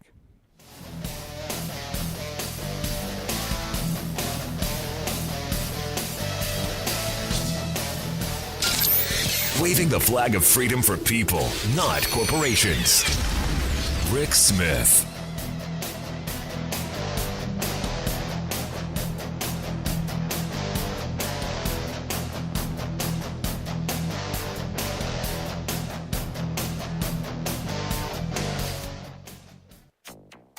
It is a crisis at Piney Point. Tonight, crews are working around the clock to prevent an environmental disaster. Florida races to prevent massive toxic wastewater breach. Good infrastructure planning is always about looking to the future. Biden administration pushes back on Republican opposition to infrastructure jobs. Japan sees earliest cherry blossom peak in 1,200 years. Plus, victory for breathers in Springfield, Massachusetts. Breathe easy. All of those stories and more straight ahead from BradBlog.com. I'm Brad Friedman. And I'm Desi Doyen. Stand by for 6 minutes of independent green news, politics, analysis, and snarky comment. And I was shocked by how much doesn't go into infrastructure. It goes into pipes and different initiatives. Our water system is not infrastructure. South Dakota Governor Kristi Noem, I think she just cemented her status as the GOP's 2024 presidential frontrunner. Nice work, lady. Have another glass of lead. This is your Green News Report. Okay, Desi Doyen, this story is not getting a lot of coverage, but it sure seems like it should. Yes. Florida's Republican Governor Ron DeSantis declared a state of emergency over the weekend because a toxic wastewater reservoir near Tampa Bay is in danger of imminent collapse. More than 300 homes have been evacuated from the area surrounding Piney Point, a closed phosphate processing plant. Unable to plug the leaks, authorities are now working to drain the reservoir, according to Scott Hopes, acting Manatee County administrator. We're talking about the potential of about 600 million gallons within a matter of seconds and minutes leaving that retention pool and going around the surrounding area. Keeping in mind that some of the water in that pool is salt water, which doesn't go very well with our potato crops and things like that. But that means pumping millions of gallons of contaminated wastewater into Tampa Bay. Isn't there also some radioactive waste involved with this story as well? Yes, the plant's waste has some radioactivity, but they say that the water itself is not radioactive. Oh, I'm sure everything will be fine. Officials do say that the contaminated water is within legal limits, but environmental groups warn that the releases of water contaminated with mining waste, phosphorus, and nitrogen could trigger a red tide of toxic algae, which Clearwater Marine Aquarium warns could kill threatened manatees in Tampa Bay. The cost of cleanup and restoration at the Piney Point site could cost as much as $200 million. State officials were warned about this exact scenario when the plant closed 20 years ago. President Biden's new $2 trillion infrastructure jobs proposal, released last week, would help with that kind of dangerously decrepit, aging infrastructure and abandoned industrial sites. No. Republicans don't want any of that money. They don't want any help at all. Governor Ron DeSantis, I'm sure, is not interested. Yes, we'll get to that in a moment. The massive package would repair roads and bridges, water systems, ports, airports, but also take action to cut carbon emissions by modernizing the electric grid, building a national electric vehicle charging network, and much more. New polling shows strong majorities of Americans, including Republican voters, support Biden's infrastructure proposal, but Senate Republicans have already said they will not support it, and several other Republicans have attacked the proposal for not keeping to their extremely limited and narrow definition of traditional infrastructure as covering only roads and bridges. In an interview with Fox News, Transportation Secretary Pete Buttigieg pushed back, citing the deadly Texas blackout in February. I don't know why anybody would say it's a mistake to invest in the grid after what we just witnessed in Texas. So yes, infrastructure includes energy infrastructure. Buttigieg also said that a national electric vehicle charging network is absolutely critical infrastructure. Good infrastructure planning is always about looking to the future. You know, railroads weren't part of infrastructure until we built them. Now it's time to prepare for the future. And the millions of jobs that will be created by this bill are because this bill looks to the future. In other news, Japan's famous cherry blossoms have peaked at the earliest date in more than 1,200 years. That's according to data collected by Osaka University. Researchers said cherry trees are extremely temperature sensitive, and the observed trend toward ever earlier peaks to the season is most likely due to man-made global warming. Finally, some good news for things that breathe in Massachusetts. The Massachusetts Department of Environmental Protection has revoked a permit for a developer to build a controversial massive wood-burning power plant in Springfield, literally to burn wood to generate electricity. The agency revoked the permit on pollution and environmental justice grounds. Springfield residents have been fighting the plant for 12 years because their town has one of the highest rates of asthma in the nation. Wood is renewable energy, isn't it? Yes, it is, but it is dumb to burn it for electricity when we have clean solar and wind. Well, maybe dumb is in the lungs of the beholder. For much more on all of these stories and the ones we couldn't get to today, please check out our website at greennews.bradblog.com. Find, follow, and share us planet-wide on the Facebooks and the Twitters at Green News Report. I'm Brad Friedman. And I'm Desi Doyen. And this has been your Green News Report.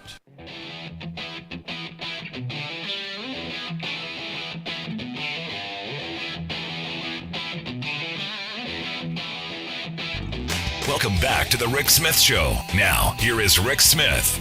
So I love this story because a couple years ago I saw this. Lake Superior State University. Yes, there is a Lake Superior State University in Michigan. You may remember back in 2019, they made history when they came out with their cannabis chemistry program. Yes, you can go to college and study pot. Yes, somebody thought it was hey, let's bring a bunch of people in to study chemistry with pot. They now are offering $1,200 scholarships to all of the LSSU, Lake Superior State University students. I can't imagine what that line looks like, and if they make their money back up on the vending machines that they put outside the door. Just kind of a thought. Anyway, here to share some thoughts on the top stories of the day. I've asked our good friend Matthew Chapman to come talk with us. Matthew's a reporter over at the fabulous Raw Story. Matthew, thanks for taking time for us. Glad to be here, Rick. So what do you think? Cannabis chemistry program. Certainly sounds interesting. I would say that it's a badly understudied field because of the years of strict controls of controlled substance. So, we need all the information that we can get with a ton of states now legalizing recreational use, including my own state of Nevada. We need to know a lot more about the effects. It can help us understand how to sensibly regulate it, make sure that people can have fun, can use it for medical purposes, and stay safe. So you went that way. I was going the Cheech and Chong route. A bus down by the river with two guys falling out of it when the door opens, just smoke everywhere. But that's probably the direction they're going, I would guess, right? Yeah, I think so. Now, it certainly does sound like a fun field to study. There you go. Well, but they're offering $1,200 scholarships, and I'm sure the line is quite long. Let's get to the top stories of the day. Florida. Let's start with Florida. The men from Florida. Matt Gaetz says not going to resign. We find out that he, I guess, tried to beg for a blanket pardon before Trump left. Thoughts? Well, based on the new reporting, it's not entirely clear whether Gaetz knew the extent of the investigation. However, what does seem to be clear is that the investigation was going on at the time that he asked Trump for a pardon for himself and for a bunch of his friends. So, it's just not a good look for him at the moment. And I would say that the timing of the information getting out is probably not a coincidence either. I think that there's a lot of people close to him who can tell that he's vulnerable and who basically just want to air all his dirty laundry. No, it's interesting to see, because all of this stuff doesn't just happen. I believe all this stuff is done for a purpose. It's coordinated. Same thing with Cuomo in New York. None of this stuff, in my view, is new. This is the kind of person he was all along. It's just interesting how now it's coming out in a very coordinated fashion, much like this stuff with Gaetz. Now, Gaetz is a dirtbag. There's no question about that. But it's interesting how it just keeps slowly popping out.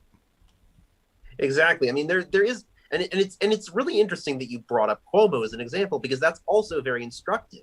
There are people in politics who have all these kinds of skeletons in their closet for years, and everyone close to them knows it, but nobody really wants to speak up because they seem politically invincible. They have credibility with the public, with their constituents, and there's just not a desire to step on toes. And then once things finally start coming out, once that person is politically damaged, then the floodgates open and everyone realizes that they no longer have to fear not being taken seriously.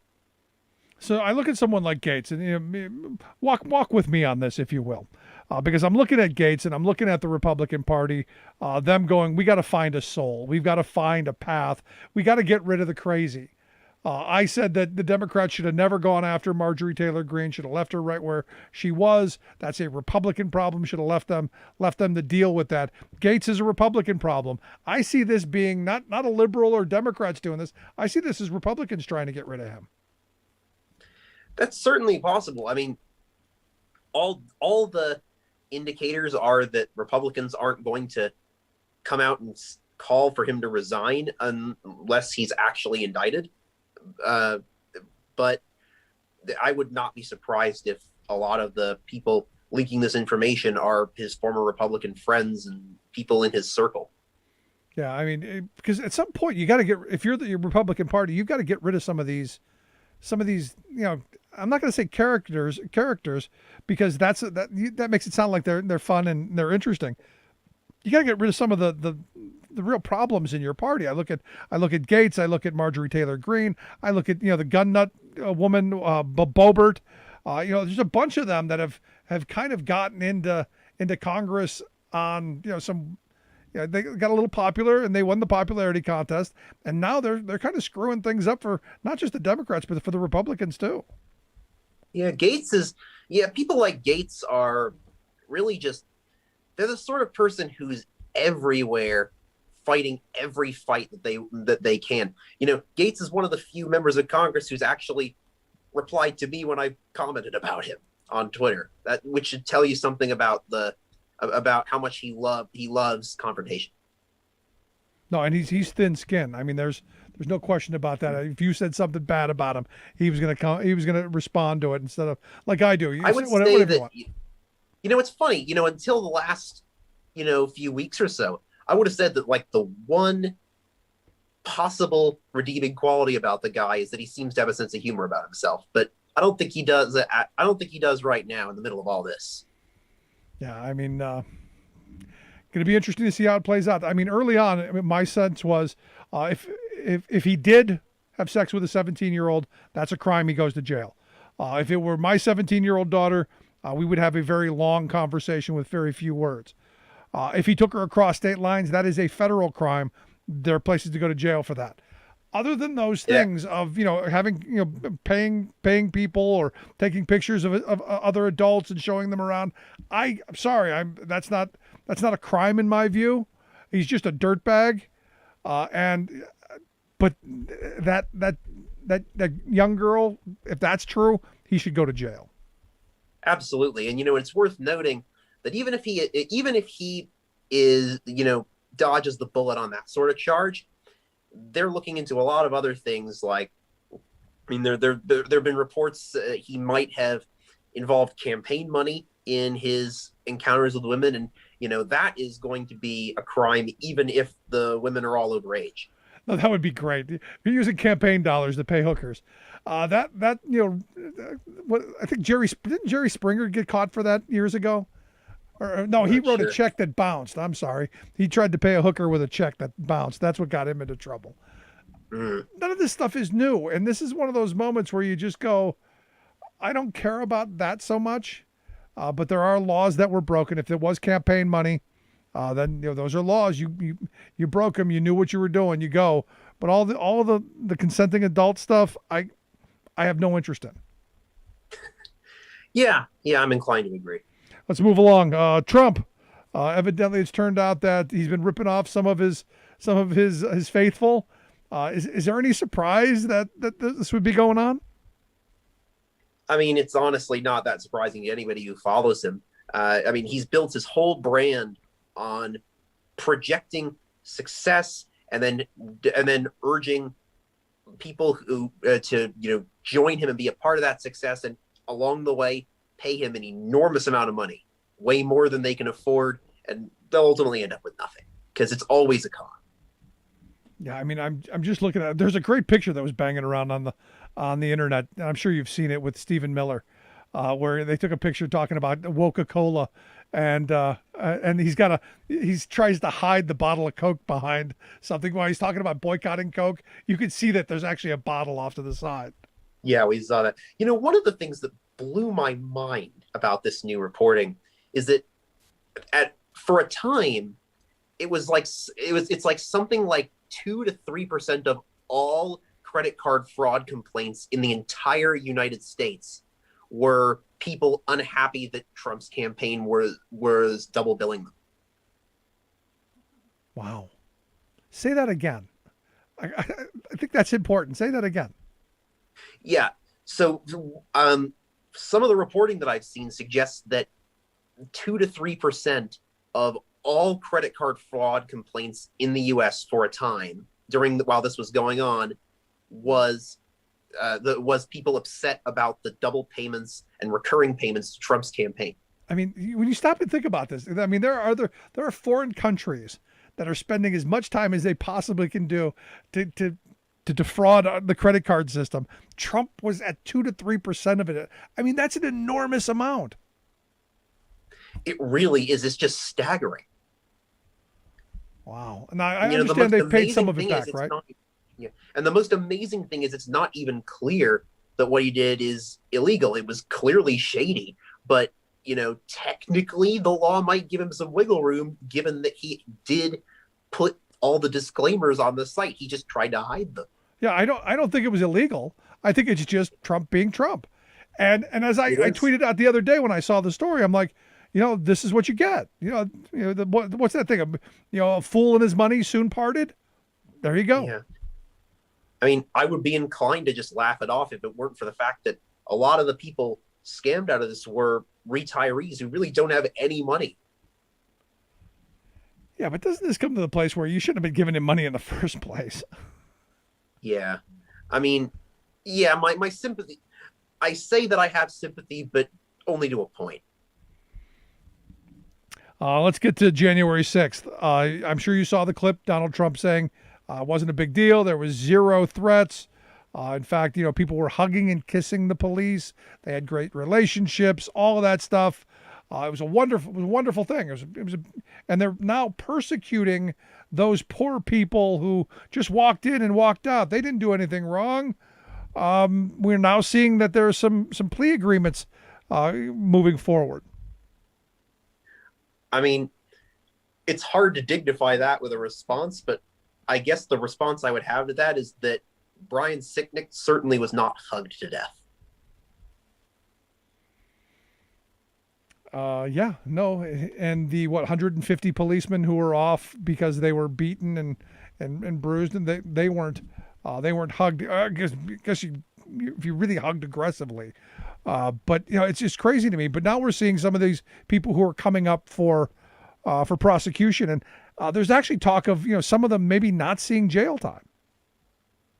Yeah, so there's been a debate about that for weeks in the Justice Department, and it is kind of a challenge for them because prosecuting somebody takes a lot of time and resources. So there have been some people who want to go after all of them, make an example of all of them, and there are some who want to focus on the people who cause violence, destruction of property, and maybe not focus quite so heavily on the people who were just guilty of trespassing. I think every one of them who are in there, they have to do some jail time. Ideally, I think you're completely right. You don't get to do that and walk away. Now the ringleaders, you absolutely go full tilt boogie after all of them. But especially these Oath Keeper folks who are, they were planning this stuff. And in fact, what's interesting to me is there was a story, just the other day, I think it was the New York Times that did it, that evidently they're following their phone calls and their social media posts. They were basically broadcasting their treason, and either one are really stupid and didn't understand that what they were doing could be traced and found out, or two, they were just so arrogant that they didn't care, or both. I think it was the second one. I think at least some of them clearly knew what they were doing was illegal. They just viewed themselves as freedom fighters. They thought that Trump was going to be reinstalled and everything would be okay, or else they thought that even if it failed, that, you know, hey, they're not, the government's not going to go after them. Yeah, it's just an interesting time. Now, COVID cases are heading down. In fact, Sunday we had the lowest number of deaths since a little over about a year ago. 222 people on Sunday, which is going in the right direction. The number of cases are we're heading in the right direction, but we still have the anti-mask crowd running around. I look at what's going on with that Ammon Bundy, and also I guess the Republican Governor Greg Gianforte of Montana. He now is contracted the COVID. He has. And the funny thing is, he actually just received his first Pfizer dose. Obviously, a single dose isn't going to give full protection, and even then it takes a couple of weeks to get immune. I've heard some reports that he had voluntarily delayed his vaccination, though. So, at the end of the day, I wish him well. I wish him a speedy and uneventful recovery. But his example should be cautionary. We all need to be as careful as possible. I hope it body slams him like he did to that reporter. I hope he's okay. I hope on the other side of it, he's fine. He lives a long, healthy, prosperous life. But for the short term, I'd like to see him body slammed like that reporter. And finally, Bundy, evidently the anti-mask case. What's going on there? Well, he's obviously best known for his involvement in the occupation of that wildlife refuge in Oregon. Since then, he's become kind of a crusader against mask mandates, staging all these demonstrations, and it's ultimately led to criminal charges from him. And one of the funny things is that he was actually charged with failure to appear because when he showed up to court, he refused to wear a mask into the building, and they couldn't let him in the building. That's great.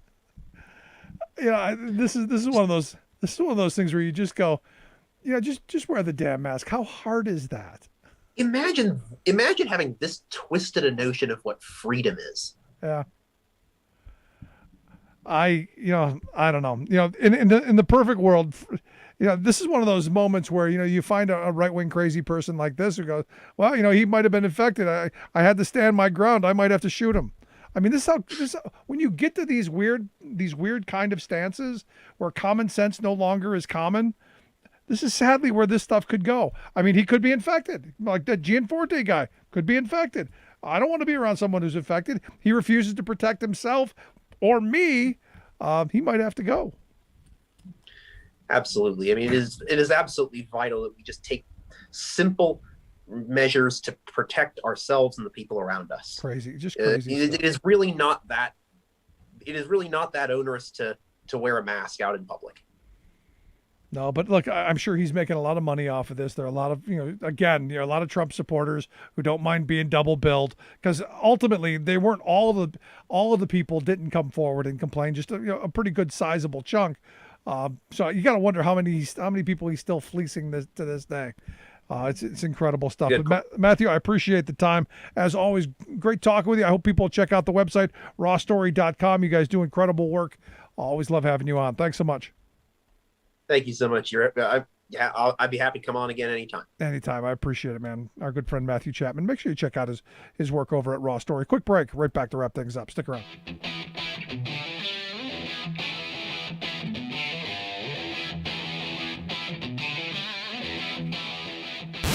Saving work in America, one show at a time.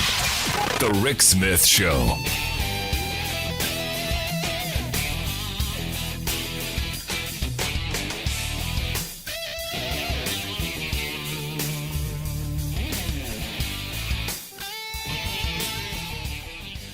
I'm Rick Smith, and this is Labor History in 2.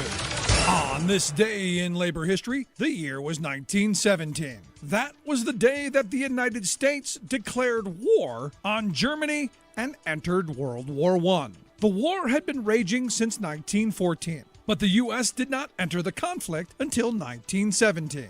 Dubbed the War to End All Wars, the conflict transformed the work experience for many women. As men went off to fight, industries looked to women to fill the labor shortage. By the end of the war, 3 million new women workers had taken jobs in war industries and at work sites like food production facilities and textile mills. A year after the U.S. entered into the war, the Seattle Union Record described the impact on women workers, writing, "There has been a sudden influx of women into such unusual occupations as bank clerks, ticket sellers, elevator operator, chauffeur, streetcar conductor, railroad track walker, section hand, locomotive wiper and oiler, locomotive dispatcher, block operator, drawbridge attendant, and employment in machine shops, steel mills, powder and ammunition factories, airplane works, boot blackening, and farming."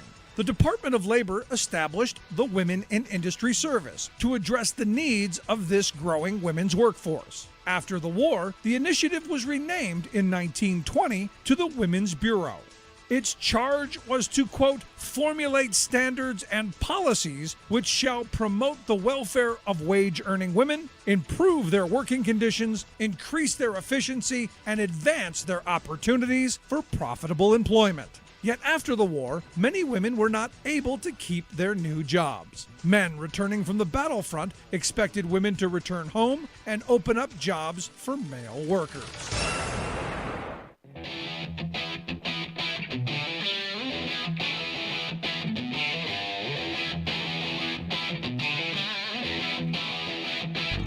Welcome back to the Rick Smith Show. Now, here is Rick Smith.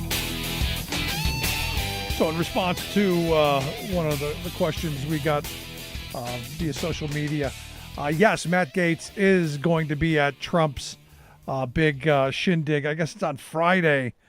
They're calling it the Save America Summit. It's going to be at the National Doral Club in Florida. I guess there are going to be a bunch of other crazy people there too. Rand Paul, Marjorie Taylor Greene. She's got nothing better to do. Louis Gohmert. You know, an all-star lineup of insanity.